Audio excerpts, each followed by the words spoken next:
नमस्ते छात्रों। आज हम कक्षा 7वीं की जो किताब है वसंत भाग 2, इस किताब में जो 8वां पाठ है शाम एक किसान, ये एक कविता है। आज हम इस कविता के जो क्वेश्चन आंसर है इसका आज अध्ययन करने वाले। पिछले वीडियो में हमने इस कविता के बारे में जानकारी प्राप्त की है। इस वीडियो में आज हम इस क्वेश्चन के, इस सवाल के जवाब किस प्रकार लिखने चाहिए यह आज हम देखने वाले। आपके किताब में पेज नंबर 64, 65 और 66 पर ये क्वेश्चन आंसर दिए गए हैं और ये क्वेश्चन आंसर यानी कि सवाल जवाब कविता से आगे अनुमान और कल्पना आदि तरीके से दिए गए। तो देखो, इसमें आपको वो क्वेश्चन आंसर दिखाई देते कविता से। इसमें पहला क्वेश्चन है, इस कविता में शाम के दृश्य को किसान के रूप में दिखाया गया है। यह एक रूपक है। इसे बनाने के लिए 5 एकरूपताओं की जोड़ी बनाई गई है। उन्हें उपमा कहते हैं। पहली एकरूपता आकाश और साफे में दिखाते हुए कविता में आकाश का साफा वाक्यांश आया है। इसी तरह तीसरी एकरूपता नदी और चादर में दिखाई गई है, मानो नदी चादर सी हो। अब आप दूसरी, चौथी और पांचवी एकरूपताओं को खोजकर लिखिए। तो आपको मालूम है कि कविता का अध्ययन करते समय मैंने आपको बताया था कि इस कविता में कवि सर्वेश्वर दयाल सक्सेना इन्होंने उपमा अलंकार का उपयोग किया है और इस अलंकार का उपयोग करते हुए उन्होंने प्रकृति के सुंदरता का चित्रण हमारे सामने रखा है। तो उन्होंने अलग अलग रूपकों का प्रयोग यहाँ किया हुआ हमें दिखाई देता है। जैसे कि पहले पद में हमने देखा था कि आकाश रूपी साफा इस पहाड़ ने यानी कि किसान ने क्या किया है, बांधा है। दूसरा कहा था सूरज रूपी चिलम क्या कर रहा है, ये पहाड़ बैठा हुआ खींचता हुआ पी रहा है। तीसरा हमने देखा था कि जो नदी है उस नदी को चादर कहा है और अपने घुटनों पर चादर ओढ़कर वो बैठा है।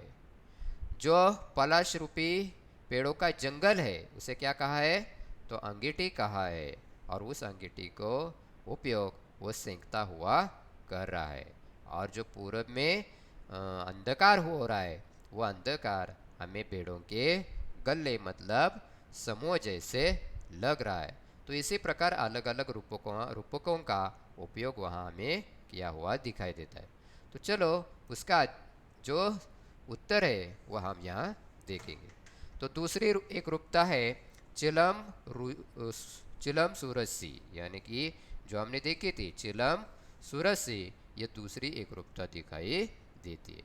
चौथी एक रूपता है अंगीठी पलाश के फूलों सी, अंगीठी पलाश के फूलों सी। और पांचवी एक रूपता है अंधकार भेड़ों के गले सा, अंधकार भेड़ों के गले सा। तो इसी प्रकार इस क्वेश्चन का आंसर हमें लिखना चाहिए। दूसरा क्वेश्चन है, शाम का दृश्य अपने घर की छत या खिड़की से देखकर बताइए। शाम कब से शुरू हुई, उसमें क शाम कब से शुरू हुई, ख तब से लेकर सूरज डूबने में कितना समय लगा, ग इस बीच आसमान में क्या क्या परिवर्तन आए।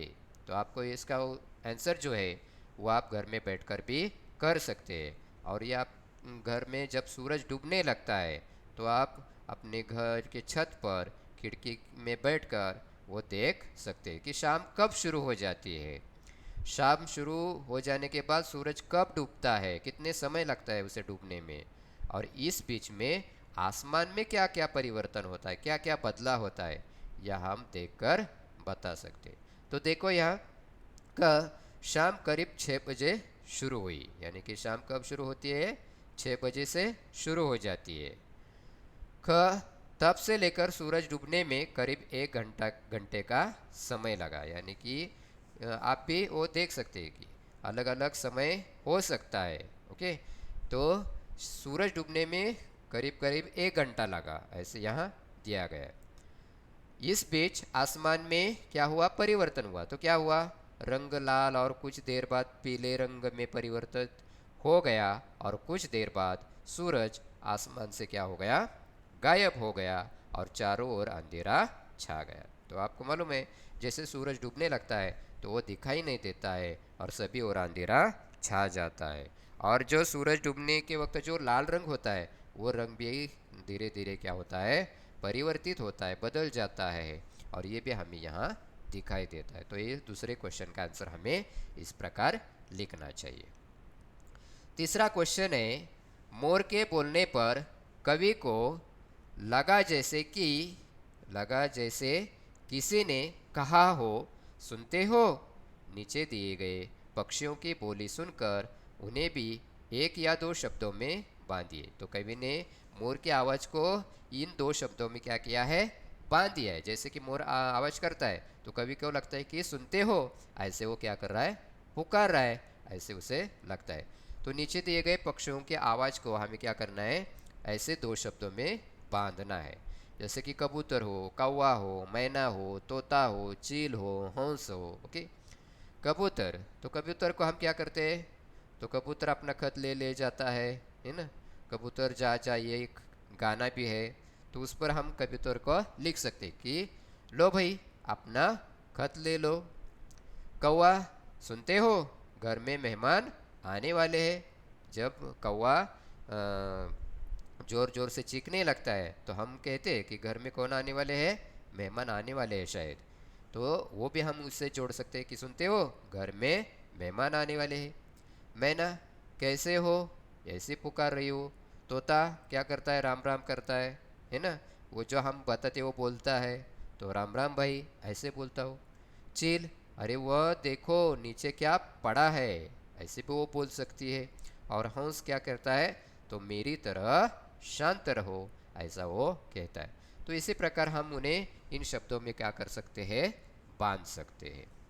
अबे कविता से आगे, इस कविता को चित्रित करने के लिए किन किन रंगों का प्रयोग करना होगा। तो इस कविता को चित्रित करने के लिए अलग अलग रंगों का उपयोग करना होगा। और कौन कौन से रंग होंगे, जैसे कि नीले, पीले, भूरे, लाल, सफ़ेद, काले, सुनहरे, हरे, बैंगनी आदि अनेक रंगों की आवश्यकता पड़ेगी। दूसरा क्वेश्चन है, शाम के समय ये क्या करते हैं, पता लगाइए और लिखिए। यानी कि पक्षी शाम के समय क्या करते हैं, खिलाड़ी शाम के समय क्या करते हैं, फल वाले शाम के समय क्या करते हैं, माँ शाम के समय क्या करती है, पेड़ पौधे शाम के समय क्या करते हैं, पिताजी शाम के समय क्या करते हैं, किसान क्या करते हैं, बच्चे क्या करते हैं। तो यह हमें लिखना है। तो आपको मालूम है पक्षी शाम होने लगती है तो क्या करते हैं, जहाँ वो दाना लेने के लिए चले जाते हैं वहाँ से वापस आने लगते हैं, अपने घर घोंसले की ओर लौट आने लगते हैं, क्योंकि उनके बच्चे घर में होते हैं। जो खिलाड़ी होते हैं वो अपना खेल समाप्त कर कर घर आने लगते हैं। फल वाले होते हैं वो अपना दुकान बंद करके घर आने लगते हैं। माँ होती है वो घर का सामान बटोर कर शाम के तैयारी में लग जाती है। यानी कि हर एक अपने शाम होते होते अपना अपना काम करके क्या करने लगता है, घर वापस आने लगता है। तो इसी प्रकार हमें वहाँ लिखना चाहिए। तो देखो, पहला, पक्षी अपने अपने घोंसलों में लौट आते हैं। खिलाड़ी अपने अभ्यास या खेल को समाप्त कर आराम करते हैं। फल वाले अपना सामान जल्दी बेचकर घर जाने का प्रयास करते हैं। माँ अपना काम निपटाकर घर वालों के घर आने की प्रतीक्षा करती है। पेड़ पौधे वे भी विश्राम करना चाहते हैं। पिताजी दफ्तर से घर की ओर लौटते हैं। तो इसी प्रकार शाम होते होते हर एक चीज़ अपना अपना काम करने लगती है। तीसरा जो है बच्चे किसान का रह गया, किसान दिन भर परिश्रम कर अपने बैलों से साथ घर की ओर लौटता है। बच्चे खेल या अभ्यास करते हैं। तो इसी प्रकार हमें देखना है। अभी तीसरा जो क्वेश्चन है, हिंदी के एक प्रसिद्ध कवि सुमित्रानंदन पंत, ने संध्या का वर्णन इस प्रकार किया है।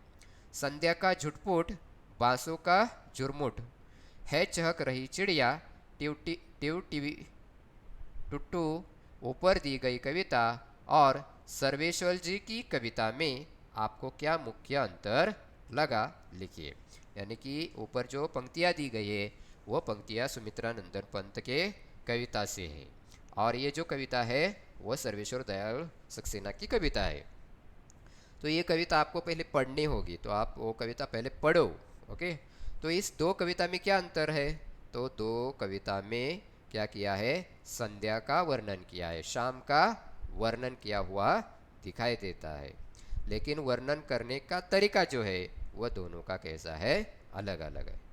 तो उसका उत्तर किस प्रकार लिखना चाहिए? तो देखो यहाँ, सर्वेश्वर दयाल सक्सेना जी की कविता और सुमित्रानंदन पंत जी की कविता दोनों में ही संध्याकालीन वर्णन ही किया गया है, परंतु दोनों में मुख्य अंतर यह है कि जहाँ सर्वेश्वर जी ने संध्याकालीन दृश्य को एक किसान के माध्यम से प्रस्तुत किया है, वही सुमित्रानंदन पंत जी ने अपनी कविता में पक्षियों की आवाज़ को अपनी कविता में प्रधानता दी है।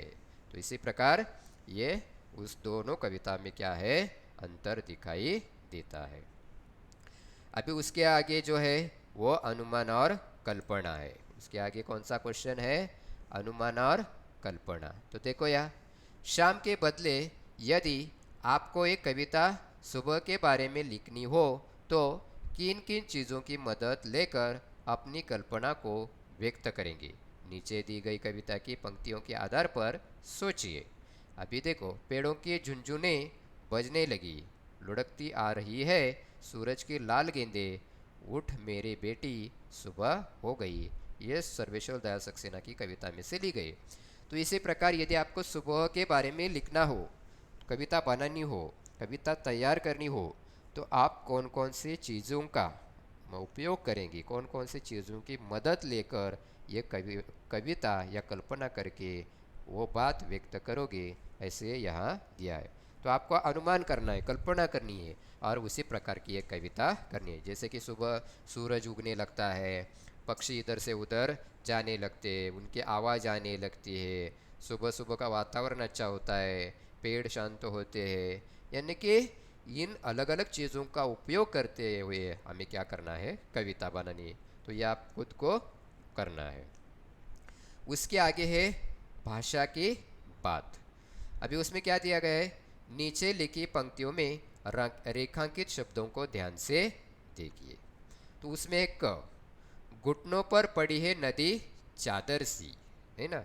तो नदी को चादर सी, सी सा, सिमटा बैठा है भेड़ों के गले सा, पानी का पर्दा सा मेरे आसपास था हिल रहा, घ मंडराता रहता था एक मरियल सा कुत्ता आसपास, ड दिल है छोटा सा छोटी सी आशा, च घास पर फुदकती नन्ही सी चिड़िया।